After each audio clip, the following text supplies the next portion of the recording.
കൂട്ടുകാരി, എൻ്റെ പേര് അദീന. ഞാൻ ഇന്ന് ഇവിടെ ഇടാൻ പോകുന്ന വീഡിയോ എന്താണ്, ഞാനങ്ങനെ UK വന്നു ആൻഡ് എനിക്ക് എങ്ങനെയാണ് സ്കോളർഷിപ്പ് കിട്ടിയത് and how my life is going, ഇതൊക്കെയാണ് ഞാൻ ഇന്ന് ഷെയർ ചെയ്യാനായിട്ട് പോകുന്നത്. അപ്പോൾ ഞാൻ കുറേ യൂട്യൂബിൽ ഞാൻ ഇങ്ങോട്ട് വരുന്നതിന് മുമ്പ് തപ്പിയായിരുന്നു ബാങ്കർ യൂണിവേഴ്സിറ്റി നഴ്സിംഗ് പഠിക്കുന്ന ഏതെങ്കിലും സ്റ്റുഡൻസ് വീഡിയോ ഇട്ടിട്ടുണ്ടോ ഇല്ലയോ അങ്ങനെയൊക്കെ അറിയാം. പക്ഷെ ഒറ്റൊരു മലയാളി പോലും ഇട്ടിട്ടില്ല. അപ്പം ഞാൻ ഈ വീഡിയോ ഇപ്പോൾ ചെയ്യാൻ കാരണം എന്താണെന്ന് വെച്ചാൽ എൻ്റെ കുറേ ഫ്രണ്ട്സും അതേ രീതി ഫാമിലി റിലേറ്റീവ്സ് അങ്ങനെ കുറേ പേര് ഇങ്ങനെ ചോദിക്കുന്നുണ്ട് എങ്ങനെ. അപ്പോൾ ഇനി നെക്സ്റ്റ് ടൈം അവർ ചോദിക്കുകയാണെങ്കിൽ എനിക്ക് വീഡിയോ അയച്ചു കൊടുത്താൽ മതിയല്ലോ. സോ അപ്പം നമുക്ക് വീഡിയോയിലോട്ട് പോവാം. അപ്പോൾ ഞാൻ ഈ വീഡിയോ ഒത്തിരി ലെങ്തി ആയിട്ട് കൊണ്ടുപോകാനായിട്ട് ആഗ്രഹിക്കുന്നില്ല. സോ നമുക്ക് നോക്കാം. നിങ്ങൾക്ക് ഇഷ്ടപ്പെടുവാണെങ്കിൽ ഒന്ന് ലൈക്ക് ചെയ്തേക്കണേ, ഒന്ന് സബ്സ്ക്രൈബും കൂടി ചെയ്തേക്ക്. ഓക്കെ, അപ്പോൾ ഞാൻ ഇപ്പോൾ സ്റ്റാർട്ട് ചെയ്യുന്ന എവിടെ നിന്നാണ്, എനിക്ക് എങ്ങനെയാണ് ഇത് കിട്ടിയെന്ന് ഞാൻ പറയും. ഇങ്ങനെ ഒരു ദിവസം ഫേസ്ബുക്ക് ഇങ്ങനെ സ്ക്രോൾ ചെയ്യുന്ന ടൈമിൽ ലിറ്ററൽ പറഞ്ഞാൽ കാണാനായിട്ട് ഇടയായി. ഇന്ന മാതിരി UK 100% സ്കോളർഷിപ്പ് അപ്ലൈ ചെയ്യാനായിട്ട് നോ ഫീ, ഏജൻസി ഫീയോ കാര്യങ്ങളോ ഒന്നും വേണ്ട. അപ്പോൾ എന്താ ചെയ്തേ, ജസ്റ്റ് ഒന്ന് എൻക്വയറി ചെയ്യാമെന്ന് പറഞ്ഞ് എൻക്വയറി അയച്ചു. ഞാൻ ഇപ്പോൾ ഒരു ജർമ്മൻ പഠിക്കുന്ന സ്റ്റുഡൻറ്റും കൂടെ ആയിരുന്നു. എനിക്കറിയാമല്ലോ, ജർമ്മൻ എഴുതിയാലും എത്ര എഴുതിയാലും ആ ഒരു ഇത്. അപ്പം ഞാൻ ജർമ്മൻ എഴുതാൻ നിൽക്കുന്ന ടൈമും കൂടെ ആണ്. ഓക്കെ, സോ അങ്ങനെ ഞാൻ അവർക്ക് എൻക്വയറി വിട്ടു. അവരെൻ്റെ കയ്യിൽ നിന്ന് ഇന്നമാതിരി SOP MORO അങ്ങനെ കുറച്ച് പേപ്പേഴ്സും കാര്യങ്ങളൊക്കെ അയച്ച് മേടിച്ചു. അതേ രീതിയിൽ എന്തായിരുന്നു, നമ്മുടെ പാസ്പോർട്ട്സും ഡീറ്റെയിൽസും കാര്യങ്ങളെല്ലാം മേടിച്ച് അവർ അപ്ലൈ ചെയ്തു. അതെല്ലാം അവരുടെ സൈഡിൽ നിന്ന് നമ്മളിതെല്ലാം അയച്ചു കൊടുത്താൽ മതി. അതെല്ലാം അയച്ചു കൊടുത്തു കഴിയുമ്പോൾ അവരത് അപ്ലൈ ചെയ്യും. അത് കഴിഞ്ഞ് ഒരു അപ്ലൈ ചെയ്തു കഴിഞ്ഞ് ഒരു 2-3 ഡേയ്സ് കഴിഞ്ഞപ്പോൾ എനിക്ക് ഒരു മെയിൽ വന്നു, ബാങ്കർ യൂണിവേഴ്സിറ്റിയിൽ നിന്ന് നിങ്ങൾക്ക് സെലക്ട് ആയിട്ടുണ്ട്. അപ്പോൾ നിങ്ങൾക്ക് ഇൻ്റർവ്യൂ വരുന്ന ഡേറ്റ് എന്ന് പറയുന്നത് 26 Feb ആണെന്ന്. അപ്പം ഞാൻ ഇൻ്റർവ്യൂവിന് വെയിറ്റ് ചെയ്തു. അപ്പോൾ ഇൻ്റർവ്യൂ വന്നു. സോ ഞാൻ ഭയങ്കരമായിട്ട് എന്താ ഇത് ഫേക്ക് ആയിരിക്കും, അല്ലെങ്കിൽ അങ്ങനെ ആയിരിക്കും ഇങ്ങനെ ആയിരിക്കും എന്നൊക്കെ വിചാരിച്ചുകൊണ്ടേ ഇരിക്കുകയാണ്. പക്ഷേ ലിറ്ററലി ഞാൻ അറ്റൻഡ് ചെയ്യാമെന്നുള്ള തീരുമാനത്തിൽ തന്നെ അറ്റൻഡ് ചെയ്തു. ആൻഡ് വന്നത് ഇവിടുത്തെ പ്രൊഫസേഴ്സൊക്കെ ആയിരുന്നു. അപ്പോൾ ഞാൻ കുറച്ചൊന്ന് അയ്യോ എന്നൊക്കെ ആയി. But it was all right. അവർ ചോദിച്ച ചോദ്യങ്ങളൊക്കെ എന്തൊക്കെയാണെന്ന് വെച്ചാൽ, നീ എന്തുകൊണ്ട് UK ചൂസ് ചെയ്യുന്നു, അതേ രീതിയിൽ നിനക്ക് എന്തെങ്കിലും കെയറിംഗിൽ എക്സ്പീരിയൻസ് ഉണ്ടോ, അതേ രീതിയിൽ നീ നഴ്സിംഗ് നിനക്ക് ഇഷ്ടപ്പെട്ടിട്ടാണോ നീ നഴ്സിംഗ് എടുക്കാൻ വരുന്നത്, പിന്നെ സ്ട്രെസ്സ് വന്നാൽ നീ എങ്ങനെ മാനേജ് ചെയ്യും, ഒറ്റയ്ക്കുള്ള ലൈഫൊക്കെ നിനക്ക് എങ്ങനെ ആയിരിക്കും, പിന്നെ ഒരു അടിപൊളി സെൽഫ് ഇൻട്രോ ആദ്യമേ പറയാനായിട്ടും അവർ പറഞ്ഞു. സോ ഇത്രയായിരുന്നു ക്വസ്റ്റ്യൻസ് വന്നുകൊണ്ടിരുന്നത്. ഇതിൻ്റെയൊക്കെ ഉത്തരം എല്ലാം കറക്റ്റ് നമ്മുടെ ബാങ്കർ യൂണിവേഴ്സിറ്റിയുടെ സൈറ്റിൽ കിടപ്പുണ്ട്. സൈറ്റിൻ്റെ ലിങ്ക് ഞാൻ ഇവിടെ കൊടുത്തേക്കാം. ഓക്കെ, അപ്പോൾ ആ ബാങ്കർ യൂണിവേഴ്സിറ്റിയുടെ സൈറ്റിൽ കയറി കഴിഞ്ഞാൽ, ഇല്ലെങ്കിൽ നിങ്ങൾക്ക് ഏത് യൂണിവേഴ്സിറ്റിയിൽ നിന്നാണ് കോൾ വരുന്നതെന്ന് വെച്ചാൽ ആ യൂണിവേഴ്സിറ്റിയിൽ സൈറ്റിൽ കയറി കഴിഞ്ഞാൽ അവർ ചോദിക്കാൻ പോകുന്നതിൻ്റെ എല്ലാത്തിൻ്റെയും ഉത്തരവാദി കാണും. സോ അങ്ങനെ എൻ്റെ അടുത്ത് ചോദിച്ചു, ഞാൻ ആൻസർ ചെയ്തു. അതേ രീതിയിൽ നമ്മൾ അവരുടെ അടുത്ത് ഇംഗ്ലീഷിൽ സംസാരിക്കുമ്പോൾ നമുക്ക് ഫിയർ ഉണ്ടെന്ന് അവർക്ക് തോന്നരുത്. നമുക്ക് ഓക്കെയാണ്, തെറ്റാണെങ്കിലും നമ്മൾ നല്ല രീതിയിലൊരു വൈബിന് പിടിച്ച് നിൽക്കുമെന്ന് അവർക്ക് തോന്നണം. അങ്ങനെ തോന്നുവാണ് അവർ നമ്മുടെ അടുത്ത് IELTS ചോദിക്കത്തില്ല. ഇംഗ്ലീഷിന് മാർക്കും കൂടെ ഉണ്ടെങ്കിൽ +2. അപ്പോൾ അങ്ങനെ എൻ്റെ അടുത്ത് IELTS ചോദിച്ചില്ല. അപ്പോൾ അത് കഴിഞ്ഞിട്ട് ഓഫർ ലെറ്റർ അവരെ എൻ്റെ അടുത്ത് പറഞ്ഞു. ആ ഇൻ്റർവ്യൂവിൽ അപ്പം തന്നെ അവർ ഡിസിഷൻ പറയുമായിരുന്നു. ഞാൻ 5 മണിക്ക് മുമ്പ് ഓഫർ ലെറ്റർ അയച്ചേക്കാണ്. ഞാനാണെങ്കിൽ പിന്നെ ഇപ്പോൾ അയക്കും അങ്ങനെയുള്ള എഫക്റ്റിലൊക്കെ ഇരിക്കുമായിരുന്നു. പക്ഷേ 5 മണിക്ക് മുമ്പ് ഇൻ്റർവ്യൂ അറ്റൻഡ് ചെയ്ത് ഒരു 1 and 2 hours കഴിഞ്ഞപ്പോൾ സംഭവം വന്നു, സെറ്റ്. അമ്പോ, ഞാൻ ഭയങ്കര ഹാപ്പി. അത് കഴിഞ്ഞിട്ട് അത് വന്നത് കണ്ടീഷണൽ ഓഫർ ലെറ്റർ ആയിരുന്നേ, അൺകണ്ടീഷണൽ അല്ല, കണ്ടീഷണൽ വന്നത്. അപ്പോൾ ഇതിൻ്റെ അകത്ത് കണ്ടീഷൻ വെച്ചേക്കുന്നത് എന്തൊക്കെയാണെന്ന് പറഞ്ഞാൽ, പോലീസ് ക്ലിയറൻസ് സർട്ടിഫിക്കറ്റും ഹെൽത്തിൻ്റെ സർട്ടിഫിക്കറ്റും വേണമെന്ന്. ഇത് നേരത്തെ അറിയാവുന്നത് കൊണ്ട് ഹെൽത്തിൻ്റെ നേരത്തെ അമൃത കൊച്ചി അമൃതയിൽ പോയിട്ട് എടുത്തു വെച്ചിട്ടുണ്ടായിരുന്നു. അതേ രീതിയിൽ PCC പെട്ടെന്ന് അടുത്ത ദിവസം തന്നെ എല്ലാം സെറ്റ് ചെയ്ത് വെച്ചു.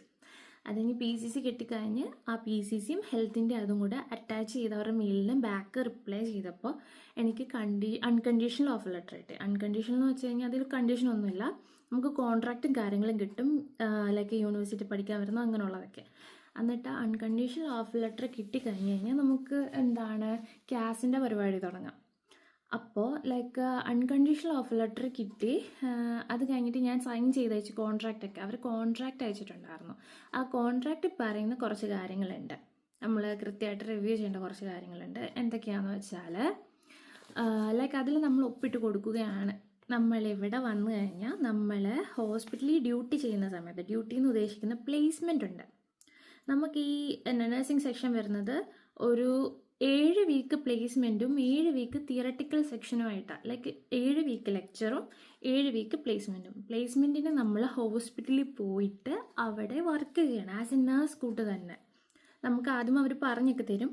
പിന്നെ നമ്മളിങ്ങനെ ഓരോ ഇയർ കയറും തോറും നമ്മൾ ഒറ്റയ്ക്ക് മാനേജ് ചെയ്യാൻ പഠിക്കണം. അതാണ് അവർ ആ ഒരു സ്കില്ല് വേണ്ടിയാണ് നമ്മളിങ്ങനെ പ്ലേസ്മെൻറ്റിന് വിടുന്നത്. പല വാർഡും ഉണ്ട്, കുറേ വാർഡൊക്കെ ഉണ്ട്. ടഫാണോ എന്ന് ചോദിച്ചു കഴിഞ്ഞാൽ ആദ്യമൊക്കെ കുറച്ച് ടഫായിരിക്കും, പിന്നെ അതൊക്കെ ഓക്കെ ആയിക്കോളും. അപ്പോൾ ആ ഒരു പ്ലേസ്മെൻറ്റിന് പോകുന്ന സമയത്ത് നമ്മൾ വെളിയിൽ പാർട്ട് ടൈം ജോബിനോ എന്തിനേലും പോവുകയാണെങ്കിൽ, നമ്മൾ പാർട്ട് ടൈം ജോബ് വർക്ക് ചെയ്യാനായിട്ട് പോവുകയാണെങ്കിൽ അത് 12 hours മാത്രമേ നിങ്ങൾക്ക് ആ ഒരു പീരീഡ് ടൈമിൽ പറ്റുള്ളൂ എന്ന് ഉള്ളൊരു സൈനിങ് കോൺട്രാക്റ്റാണ്. അല്ലാത്ത സമയത്ത് നിങ്ങൾക്ക് എത്ര 20 hours വർക്ക് ചെയ്യാമെന്ന്. ഇതാണ് ആ കോൺട്രാക്റ്റിൽ മെയിനായിട്ട് പറയുന്നത്. അപ്പോൾ അത് നമ്മൾ ഒപ്പിട്ട് കൊടുക്കുന്നുണ്ട്. പിന്നെ അതേ രീതിയിൽ ആ കോൺട്രാക്റ്റിൻ്റെ അകത്ത് പറയുന്നുണ്ട്, നമുക്ക് ഈ കോഴ്സ് അടുത്ത് 1 വർഷം കഴിഞ്ഞ് നമ്മൾ ഡ്രോപ്പ് ഓഫ് ചെയ്യുകയാണ്, 1 വർഷത്തെ ഫീസ് ഫുള്ള് നമ്മൾ തിരിച്ചടയ്ക്കണം. അതേ രീതിയിൽ ഇപ്പോൾ 2 വർഷമാണെങ്കിൽ ആ 2 വർഷത്തെ ഫീസ് ഫുള്ള് തിരിച്ചടയ്ക്കണം. അങ്ങനെ 3ാമത്തെ വർഷം ഡ്രോപ്പ് ഓഫ് ചെയ്യുവാണെങ്കിൽ ആ 3 വർഷത്തെ പൈസയും തിരിച്ചടയ്ക്കേണ്ടി വരും. ഇല്ലെങ്കിൽ 3 വർഷം കംപ്ലീറ്റ് ചെയ്ത് കഴിയുവാണെങ്കിൽ നമുക്ക് ഉറപ്പായിട്ടും 2 വർഷത്തെ ജോലി, ലൈക്ക് 2 വർഷം ഇവിടെ നമുക്ക് ഗവൺമെൻറ് ഹോസ്പിറ്റലിൽ തന്നെ രജിസ്റ്റേർഡ് നേഴ്സായിട്ട് നമുക്കവിടെ ജോലിക്ക് വർക്ക് ചെയ്യാം. ഇങ്ങനെയാണ് ആ ഒരു ഡീറ്റെയിൽസും കാര്യങ്ങളൊക്കെ ആ ഒരു കോൺട്രാക്ട് പേപ്പറിൽ വരുന്നത്. അത് കഴിഞ്ഞിട്ട് നമുക്ക് ഇവിടുത്തെ വെയിൽസിൻ്റെ ഒരു ലൈക്ക് സൈൻഡ് ഡോക്യുമെൻ്റ് കിട്ടും. 100% സ്കോളർഷിപ്പാണ്. വെയിൽസ് ആണ്, ലൈക്ക് ഇവിടുത്തെ വെയിൽസ് ആണ് നമ്മുടെ ഫീസ് കോൺട്രിബ്യൂട്ട് ചെയ്യുന്നതെന്നും അതേ രീതിയിൽ അവർ നമ്മൾക്ക് ഫീസൊന്നും അടയ്ക്കേണ്ട 0 ഫീലാണ് നമ്മൾ ചെല്ലുന്നതെന്നും. നമ്മൾ ആകെപ്പാട് പേ ചെയ്യേണ്ട കാര്യം എന്താണെന്ന് വെച്ചാൽ മന്ത്ലി റെൻറ്റും നമ്മുടെ ഫുഡ് കാര്യങ്ങളൊക്കെ നമ്മൾ തന്നെ നോക്കിപ്പോകണം. അത്ര മാത്രമേ അതിൽ വരുന്നുള്ളൂ. ആൻഡ് എൻ്റെ അഭിപ്രായത്തിൽ പറയുവാണെങ്കിൽ ഇത് വർത്താണ്. ബിക്കോസ് നമ്മൾ നാട്ടിലൊരു നഴ്സിംഗ് പഠിക്കണമെങ്കിൽ ഭയങ്കര തൊല്ലാന്ന് പറഞ്ഞു കഴിഞ്ഞാൽ ഏകദേശം ഒരു 9 ലക്ഷം 10 ലക്ഷം വരെ അതിന് പൊട്ടും. അത് 4 വർഷം ഇഷ്ടം പോലെ പേപ്പേഴ്സ് ക്ലിയർ ചെയ്യാൻ നല്ല പാടാണ്. എൻ്റെ ഫ്രണ്ട്സൊക്കെ ഇപ്പോൾ കിടന്ന് കഷ്ടപ്പെടുക. പക്ഷേ ഇവിടെ എന്ന് പറയുമ്പം നമുക്ക് ഫസ്റ്റ് ഇയറിൽ ഒരു ഇത് വന്നു, എക്സാം വന്നു. അതാണെങ്കിൽ ANP എന്ന് പറഞ്ഞിട്ടുള്ളൊരു എക്സാം ആയിരുന്നു. And it was so easy. ഞാൻ പറയാൻ ലൈക്ക് നമ്മുടെ ഈ +1 +2 സുവോളജി ബയോളജി ബുക്കിലുള്ള കാര്യങ്ങളാണ് അതിൽ ചോദിച്ചേക്കുന്നത്. And it was so easy. അത് കഴിഞ്ഞിട്ട് നമുക്ക് വരുന്നത് ഇങ്ങനെ 500, 1000, 2000, 3000, 3500 വേർഡ്സിൻ്റെ അസൈൻമെൻറ്റ്സ് ആണ്. ലൈക്ക് റിഫ്ലക്ഷൻ, അതേ രീതിയിൽ ഓറലായിട്ട് പ്രസൻറ്റ് ചെയ്യുന്ന പ്രസൻറ്റേഷൻ, ഇതൊക്കെ വരുന്നത്. ആൻഡ് ട്രസ്റ്റ് മീ, അത് ഭയങ്കര എളുപ്പമാണ്. നമുക്ക് ലൈക്ക് കുറേ ChatGPT അങ്ങനെയൊക്കെ ഉള്ളത് കൊണ്ട് നമുക്ക് യൂസ്ഫുൾ ആയിട്ട് കുറേ അതിൽ നിന്നും എടുക്കാം. അല്ലാണ്ട് ഇറ്റ്സ് സോ ഈസി. ഞാൻ പറഞ്ഞു കഴിഞ്ഞാൽ ഈസിയാണ്. നമുക്ക് മനസ്സ് വെച്ചാൽ ലൈക്ക് ഒരു 3000 വേർഡ്സിൻ്റെ ആണെങ്കിൽ നമുക്ക് ഒരു ദിവസം കൊണ്ട് തീർക്കാൻ പറ്റും. ലൈക്ക് നമ്മളത് അത്ര ക്ലീനായിട്ട് ഒരു ദിവസം ഇരിക്കുകയാണെങ്കിൽ നമുക്കത് തീർക്കാൻ പറ്റും. So it's so easy. അപ്പോൾ ഇതൊക്കെയാണ് എക്സാം ടൈപ്പ് ഇവിടെ വരുന്നത്. പക്ഷേ നാട്ടിലാണെങ്കിൽ എൻ്റെ പൊന്നു മക്കളെ, ഇപ്പം എൻ്റെ കൂട്ടുകാർ കുറേ പേര് അനുഭവിക്കുന്നുണ്ട്. But I M so happy. ഞാൻ ഒത്തിരി പേപ്പേഴ്സോ കാര്യങ്ങളോ ഒന്നും എഴുതേണ്ടി വരുന്നില്ല. ഇപ്പം ഞാൻ 2nd ഇയർ ആണ്. സോ എൻ്റെ ഇപ്പോൾ like 2nd year first placement തീർന്നിട്ട് വേണ്ടി ഇങ്ങനെ ഇരിക്കും. ഇനി ഒരാഴ്ച അവധിയുണ്ട്. ഒരാഴ്ച അവധി കഴിയുമ്പോൾ വീണ്ടും ബാക്ക് ടു നോർമൽ, വീണ്ടും ലെക്ചർ പോകുന്നു.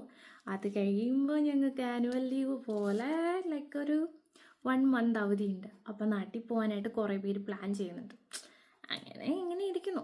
അപ്പോൾ ഞാനിപ്പോൾ ഇരിക്കുന്ന പ്ലേസ് എന്ന് പറയുന്നത്, ഞാൻ ഇവിടെയാണ് വർക്ക് ചെയ്യുന്നത്. Like as A care assistant, care home. എനിക്ക് ലൈക്ക് അതേ രീതി നമുക്ക് വേറൊരു ഗുണം വരുന്നത് എന്താണെന്നറിയോ? നമ്മളിപ്പോൾ ഒരു നഴ്സിംഗ് സ്റ്റുഡൻ്റ് ആകുമ്പം നമുക്ക് യൂണിവേഴ്സിറ്റി സൈഡിൽ നിന്ന് തന്നെ ഹോസ്പിറ്റലിൽ ഡ്യൂട്ടി എടുക്കാനായിട്ട് as a part time duty എടുക്കാനായിട്ട് വരും. നിങ്ങൾക്ക് ഇന്നമാതിരി bank worker, temporary bank worker എന്നാണ് പറയണത്. അപ്പോൾ അതിന് കയറാൻ പറ്റും. സോ പെർ നൈറ്റ് 200 പൗണ്ട്സും ലൈക്ക് അത്രയൊക്കെ കിട്ടും. ഭയങ്കര ലാഭമാണ്, സീരിയസ്ലി ഭയങ്കര ലാഭമാണ്. പക്ഷേ ആ പണിയൊക്കെ ഇച്ചിരി പാടായിരിക്കും. അത് നമ്മൾ ഹോസ്പിറ്റലിൽ ചെയ്യുന്ന പണി തന്നെ. ആസ് എ ഹെൽത്ത് കെയർ കുറച്ച് ബാക്കൊക്കെ തുടയ്ക്കാനും അത് രീതി അങ്ങനെയൊക്കെ ആയിരിക്കും. പക്ഷേ ഇറ്റ്സ് ഓക്കെ. പിന്നെ ഞാൻ ആ ഒരു ജോബ് എനിക്ക് കിട്ടുന്നതിന് മുമ്പ് ഞാൻ ഇവിടെ വന്ന് കയറി, ലൈക്ക് ഇവിടെ കെയർ ഹോമിൽ, ഇവിടെ ഒരു കെയർ ഹോമിൽ കയറി. ആൻഡ് യു നോ, ഇവിടുത്തെ ആൾക്കാരെ എനിക്ക് ഭയങ്കര ഇഷ്ടമാണ്. അമ്മച്ചിമാരാണെങ്കിലും ഭയങ്കര കമ്പനിയാണ്. അതുകൊണ്ട് അവിടെ പൈസ കൂടുതൽ കിട്ടിയാലേ എനിക്ക് ഇവിടുന്ന് പോകണ്ടെന്ന്. ഞാൻ അവിടെ വർക്ക് ലൈക്ക് ടെമ്പററി ആയിട്ടുണ്ട്, ബട്ട് ഞാൻ അവിടെ ജോലിക്കായിട്ട് അങ്ങനെ പോകുന്നില്ല. ഇവിടെ മാത്രമേ വർക്ക് ചെയ്യുന്നുള്ളൂ. സോ ഇങ്ങനെയാണ് എൻ്റെ ഒരു ഇത് പോകുന്നത്. എന്താ അത് തന്നെ. സോ അപ്പം നിങ്ങൾക്ക് എന്തെങ്കിലും ക്വസ്റ്റ്യൻസോ കാര്യങ്ങളോ എന്തെങ്കിലും ഉണ്ടെങ്കിൽ നിങ്ങൾക്ക് അത് ലൈക്ക് കമൻറ്റ് സെക്ഷനിൽ ചോദിക്കാം, ഞാൻ അതിൻ്റെ റിപ്ലൈ തരാം. പിന്നെ ലൈക്ക് എന്തെങ്കിലും വീഡിയോ ചെയ്യാനായിട്ടുണ്ടെങ്കിൽ അതും ചോദിച്ചാൽ മതി. ലൈക്ക് ഇന്നമാതിരി എയർപോർട്ട് അക്കോമഡേഷൻ എടുത്താൽ ഞാൻ വീഡിയോ ഇടാം അക്കോമഡേഷൻ്റെ. പിന്നെ നിങ്ങൾക്ക് ഈ പാർട്ട് ടൈം ജോബിൻ്റെ ചെറിയൊരു ഇഷ്യൂ ലൈക്ക് ഇത് വരുവാണെങ്കിൽ, നഴ്സിംഗ് പഠിക്കാൻ വരുന്ന സ്റ്റുഡൻ്റ് ആണെങ്കിൽ ഡോണ്ട് വറി, നിങ്ങൾക്ക് ഹോസ്പിറ്റലിൽ തന്നെ പാർട്ട് ടൈം ജോബ് കിട്ടും. വിത്തിൻ 2 months or 3 months നിങ്ങൾക്ക് അവിടെ തന്നെ കിട്ടും. ആൻഡ് നിങ്ങൾക്ക് അറൗണ്ട് ഒരു 1000 pounds or like 800 pounds to 900 pounds അത്രയെങ്കിലും മിനിമം നിങ്ങൾക്ക് ആ ഒരു ഹോസ്പിറ്റലിൽ നിന്ന് ഏൺ ചെയ്യാം. ലൈക്ക് പെർ അവർ 200 വെച്ച് കിട്ടും. ലൈക്ക് 20 hours വർക്ക് ചെയ്യാം. നമുക്ക് ഈ എന്താ പറയുക, പ്ലേസ്മെൻ്റ് ഇല്ലാത്തപ്പോൾ, അല്ലാത്ത സമയത്ത് 12 hour വർക്ക് ചെയ്യാം. അപ്പം അറൗണ്ട് ഒരു 900 to 1000 വരെ, ലൈക്ക് 2000 അല്ല 900 till ലൈക്ക് അപ് ടു 1000 വരെ നിങ്ങൾക്ക് ഏൺ ചെയ്യാം. സോ യാ, അത്രേ ഉള്ളൂ. പിന്നെന്താ, പിന്നെ 83 കയറുവേ, 83 ആസ് എ സ്റ്റൈഫൻഡ്. ലൈക്ക് ഒരു സ്റ്റൈഫൻഡ് കയറും നമുക്ക് ഈ മാസം ഒരു 83 pound. ഒരു വർഷം ആകുമ്പോൾ അത് 1 lakh അങ്ങനെ കണക്ക് കൂട്ടി അവരിടുന്നതാണ്. സോ അതുകൂടെ കയറുമ്പം അത്യാവശ്യം ജീവിച്ചു പോകാനുള്ള പൈസ, റെൻ്റ് അടച്ചു പോകാനുള്ള പൈസയൊക്കെ കിട്ടും. പാർട്ട് ടൈം ജോബിനെ ഓർത്ത് നിങ്ങൾ ടെൻഷൻ അടിക്കണ്ട. നഴ്സിംഗ് പഠിക്കാൻ വരുവാണെങ്കിൽ you will definitely get A job. Okay, അപ്പം ഞാൻ ബൈ പോവുകയാണ്. ഞാനിപ്പോൾ കെയർ ഹോമിലാണ്. ആൻഡ് യു നോ, ഇവിടെ ഇപ്പോൾ സമയം 2:30 ആയിരിക്കുന്നു, അതും രാത്രിയിൽ. സോ ഞാൻ വീഡിയോ എടുക്കാതുള്ളൊരു ആകാംക്ഷയിൽ ഇങ്ങനെ ഇരുന്ന് എടുത്തതാണ്. അപ്പം okay, bye. Thank you for listening.